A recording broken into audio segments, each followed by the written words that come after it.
Hola, vamos con un problema más. En este caso, este video va destinado a la plataforma de YouTube porque va a durar más de un minuto. Y bueno, los videos de TikTok solamente tenemos ese límite de un minuto. Así que vamos con el problema.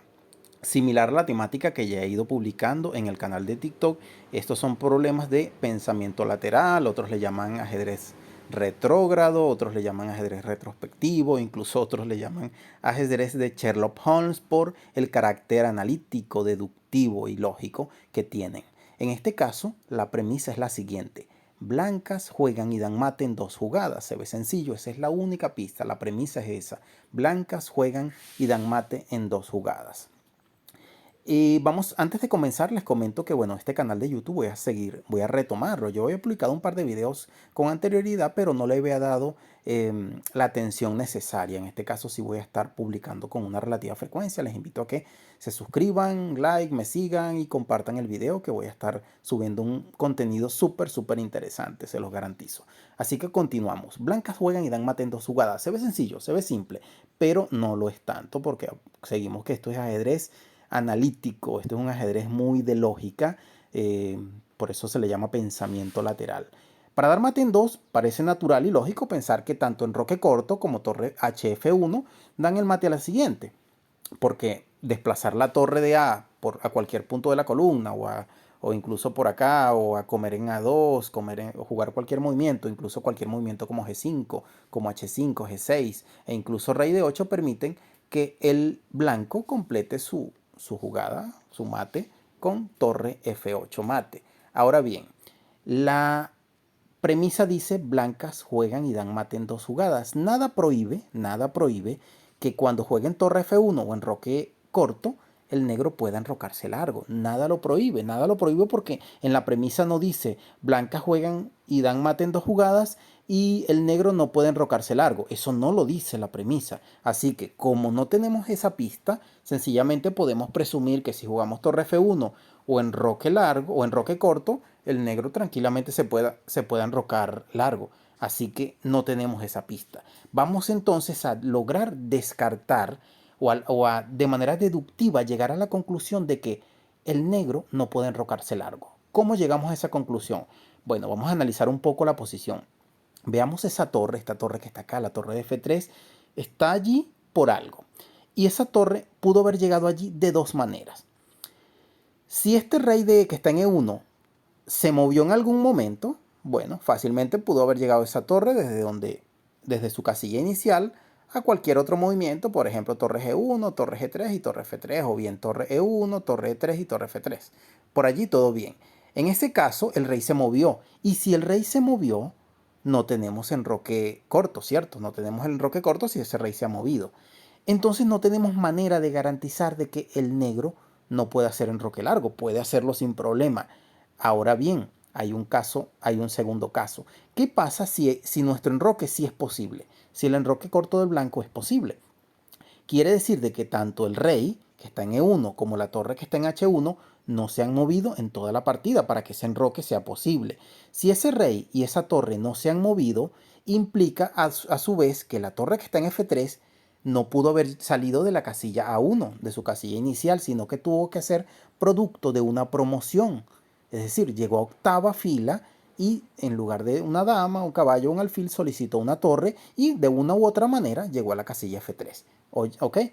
Ahora bien, vamos partiendo de eso. Vamos a suponer que nos podemos enrocar, quiere decir que la torre de F3 es producto de una promoción y para que sea producto de una promoción, veamos cómo pudo haber sido eso posible.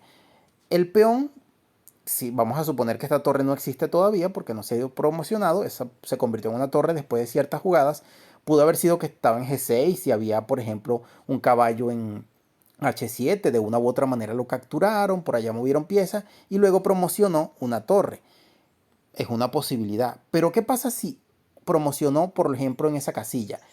El rey tuvo que haberse movido o bien tuvo que haber tapado con alguna pieza. Pero como, como eso no ocurrió, sino que la torre está en F3 y vemos que no pudo haber capturado ninguna pieza porque el rey también tenía que haberse movido y eso evitaría el enroque largo. Continuamos. Un peón, por ejemplo, que haya estado en en A7, pudo haber llegado a la casilla B8 capturando también otra pieza, por ejemplo, un caballo. Vamos a poner un caballo acá y dejamos la torre en A8, un caballo, pero pasa lo mismo, que tanto el rey como la torre tuvieron que haber hecho algo ante esa promoción, o quitado o capturado. Entonces, por pura deducción, notamos que si el enroque blanco es posible, si este enroque es posible, implica que el rey no se ha movido, implica que esa torre de F3 tuvo que ser producto de una promoción, y si fue producto de una promoción, implica que el rey no puede enrocarse largo, porque no existe una posible promoción de una torre en la octava sin que el rey o la torre se hayan movido de alguna manera, porque es posible que usted dice, bueno, de repente el peón estaba en A7 y promocionó en A8, pero en este caso se movió la torre. Si había, por ejemplo, una pieza, vamos a poner este ejemplo, si había una pieza así y llegó el blanco y promocionó una torre, ¿verdad? En B8, y dicen, ah, bueno, ni la torre ni el rey se ha movido, pero ¿cómo desaparece el alfil? O por ejemplo que haya estado en D8. Ok, está bien, la torre, ¿cómo sale la torre de allí? Si la única manera de que salga la torre es por A o por E. Entonces, para que esa torre pueda salir de allí y llegar a F3, obligatoriamente tuvo que haber hecho algún movimiento el negro, o bien con el rey o bien con la torre. Lo mismo si llegó en G8 o en H8.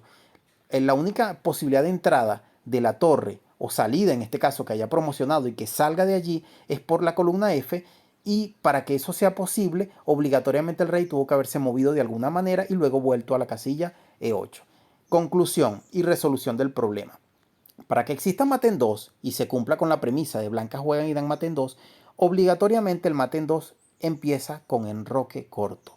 Al empezar con enroque corto, forzamos a que el enroque negro no sea posible, porque si nosotros jugamos torre F1, nada impide que el negro pueda enrocarse largo por deducción, porque si moví la torre de H a F1, esta torre de F3 bien pudo haber llegado por la casilla E3, por la casilla E1, de la casilla A1. Así que, para cumplir con la premisa inicial, al enrocarnos largo, garantizamos que el mate en 2 se cumpla, porque la torre de F3 fue producto de una promoción, y al ser producto de promoción obliga a que las piezas negras tuvieron que haber movido o bien la torre o bien el rey, y bueno, después de cualquier movimiento se completa el mate en 2. Así que bueno, espero les haya gustado este problema y la lógica que llega para poder solucionar este tipo de problemas. Seguramente estaré colocando uno que otro problema más bastante interesante. Si aún no han visto otros problemas que he publicado, los que me están viendo ahorita en YouTube, pueden ir al canal de TikTok. Me consiguen con el usuario Planeta Ajedrez 21 y he colocado 2 o 3 problemas más de este tipo de problemas de pensamiento lateral. Así que bueno, les invito a suscribirse, a seguirme y compartir el video. Chao, me despido.